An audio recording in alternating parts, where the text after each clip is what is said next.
Hi, this is Dr. Gregory Sadler. I'm a professor of philosophy and the president and founder of an educational consulting company called Reason.io, where we put philosophy into practice. I've studied and taught philosophy for over 20 years, and I find that many people run into difficulties reading classic philosophical texts. Sometimes it's the way things are said or how the text is structured. But the concepts themselves are not always that complicated, and that's where I come in. To help students and lifelong learners, I've been producing longer lecture videos and posting them to YouTube. Many viewers say they find them useful. What you're currently watching is part of a new series of shorter videos, each of them focused on one core concept from an important philosophical text. I hope you find it useful as well. Seneca's Letter 6 to Lucilius is another one that has to do with the nature of friendship, what friendship will imply if it's genuine friendship. And there is a really interesting line in there that comes about halfway through. He says that I can name you many people who have friends and yet are without friendship. Now, what they mean when they say friends is not the full sense, but something else, people that they just call friends. So Seneca is going to begin this by telling Lucilius that Seneca himself is actually making some progress, and he really wants to share that with Lucilius. And by the end of the letter, he's telling him that he's not only going to be sending him some resources for that, but Lucilius should come and join him and giving him some reasons why that would be a good idea. So let's begin with this idea of progress. Seneca is going to say that what I understand about what's happening to me is that it's not merely a removal of flaws, emendare, right? This process of being made less bad, but actually a transformation, transfigurare, right? It is a change in one's state. And this is kind of an interesting thing to think about. Is Seneca claiming that he has ascended to a higher level? Well, in the other letters, we see him saying, well, I'm still just making progress myself, and frankly, I'm not the sage, the famous legendary wise person, so I'm still vicious. But Seneca does distinguish between different levels of moral improvement, we could say. So he says that, there's plenty of stuff for me to work on. At this point, I don't promise that there's nothing left in me to be amended, nor do I expect it. Why should I not have many characteristics to sort through and either reduce or heighten? But here's one sign of the progress that I'm actually making. I realize where my flaws are. I realize what I actually do need to work on. I would be worse off if I thought that everything was great. So he says one of the signs of me actually getting better is that I perceive faults that were previously unnoticed on my part. Now, that doesn't mean that nobody else could notice them, but perhaps he wasn't ready to hear and accept that. So this is some actual progress. And he's got a nice analogy here with some patients. It's cause for congratulation when they realize that they're actually sick. And then, this is where we get to the friendship part. He says, if only I could share such a sudden transformation with you. That's what I would like. Now, what's being translated as share there is communicare, right? We could translate it more literally with the cognate communicate. And, that has several different senses to it. One of actually talking about it to somebody, but also we might say in a, less pejorative way than we usually use this term, if only I could infect you with what is happening to me. If only I could transmit that to you. And it is actually possible for him to do that, but not in a completely direct way. He says, if that was the case, I would have more confidence, fiduciam, in our friendship, then it would be true friendship. So he's once again talking about what real friendship is. And he says that true friendship cannot be ended by, or literally pulled apart or torn apart by hope, space, fear, metus, or care for utility, which is translated here as self-interest. But better put, concern for what seems to be useful or beneficial for oneself. True friendship won't be torn apart by that. And so that's a negative aspect. There's also a positive side to this as well.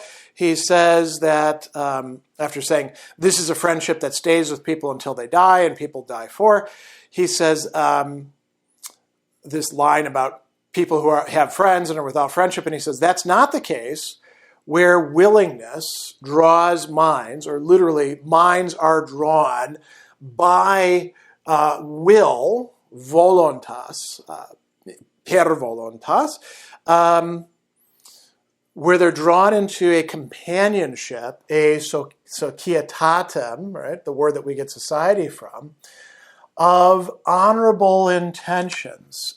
So that's not a bad translation. It could also be honorable desires for things that are good, the things that are actually honorable. Honesta cupiendi, the desiring, longing for things that are genuinely good. Real friendship should promote that. And he goes on and he says, how could this be? Well, they know everything they have is held in common, and especially their trials, their difficulties. So that's something that's characteristic of true friendship. What does this have to do, this ideal, with Seneca himself and his relationship to Lucilius? So Seneca has said, I'm making progress, man. I would love to be able to share this with you. He goes on to say, hey, I'm going to share it with you. I've got some ideas about that. So he says, you cannot imagine how much progress I'm making every day.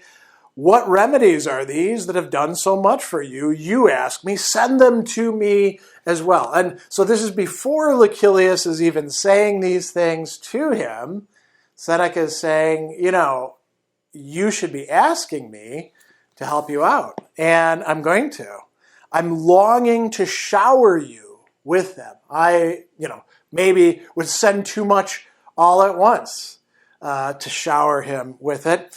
And then he's got these really interesting reflections about, again, sharing and teaching and learning. So he says, what gives me pleasure in learning something is that I can teach it.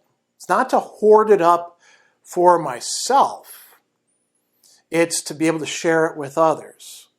And then he says, nothing will ever please me, even what is remarkably beneficial, if I've learned it for myself only, if I'm going to make it my private possession. And then he says something really remarkable for any philosopher, but especially for a Stoic.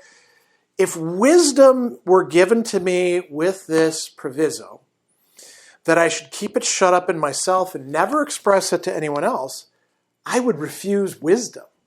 I would turn it down.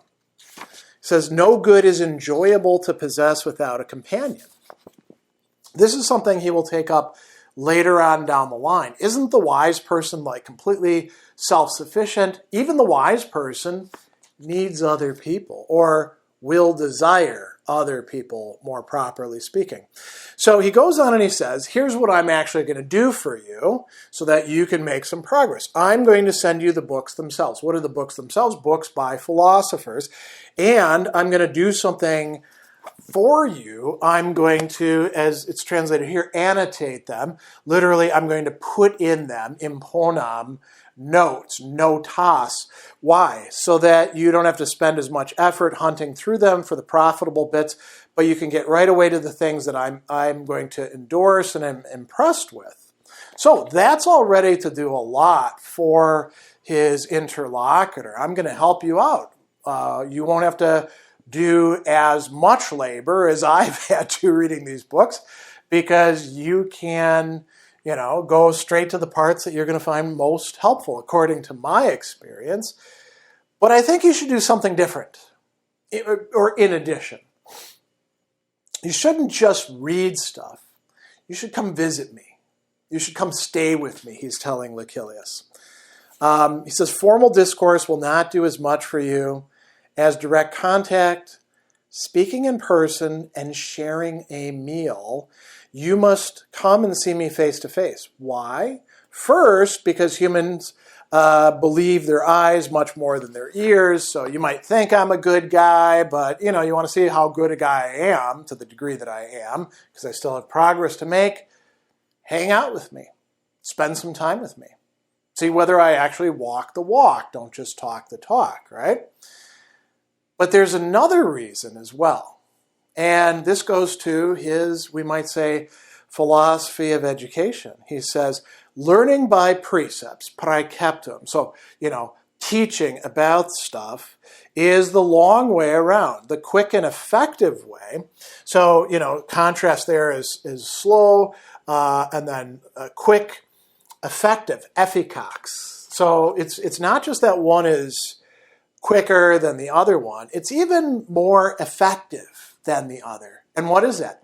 To learn from example, per exemplum, that is to see what somebody else actually is like. And so he's going to give you some examples here from philosophy. If Cleanthes, who's the second scholarch of the Stoic school, had merely listened to Zeno, he would not have been molded by him. Instead, he made himself part of Zeno's life, looking into his inmost thoughts and seeing whether he lived in accordance with his own rule, right?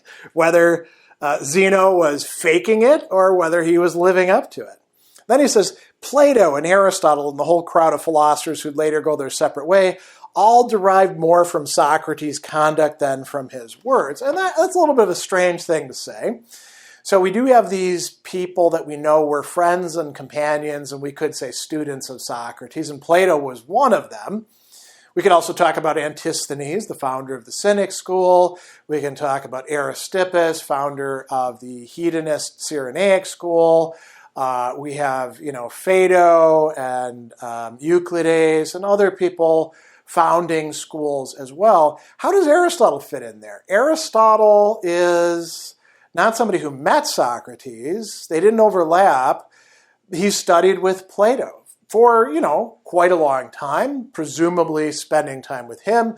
And insofar as Plato was continuing a Socratic way of life, maybe Aristotle is getting that through him.